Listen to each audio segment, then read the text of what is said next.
Naalala mo ba nung high school tayo? Lagi ko sinasabi sa'yo na gusto ko maging beauty queen.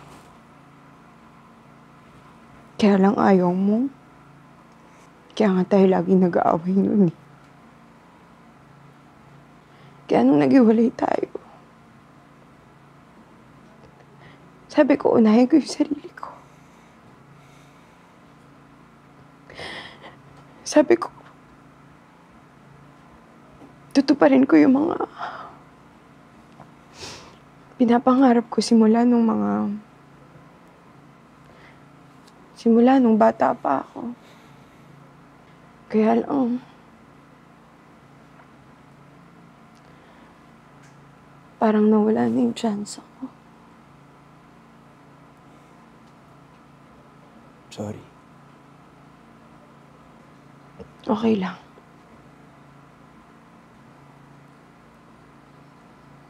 Wala naman na tayo magagawa doon. Pero,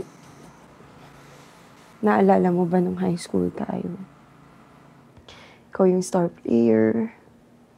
Tapos ako naman yung captain ng cheering squad. Oo naman, syempre. Doon tayo nagkakilala eh. Crush na crush kita nun. Kaya nga nung nalaman ko na wala kang boyfriend, yun na. Dumamoves na kagad ako. Mas crush kaya kita. Sinagot nga kita agad eh. Di mo lang ako nagpa-tweetums. Paano ba naman? Ang dami kayong mga babae nagkakagusto sa'yo.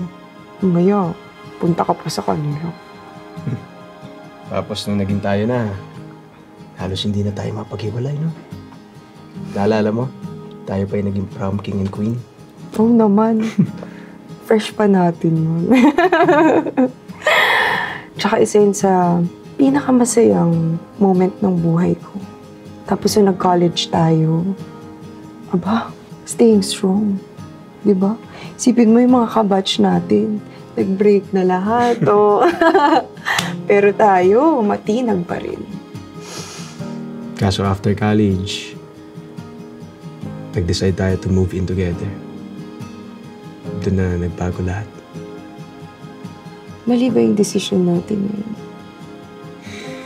Kasi isipin mo, sabay tayong gumigising. Sabay tayong kumakain. Araw-araw magkasama tayo magkausap. Baka kaya nagkasawaan tayo? Siguro.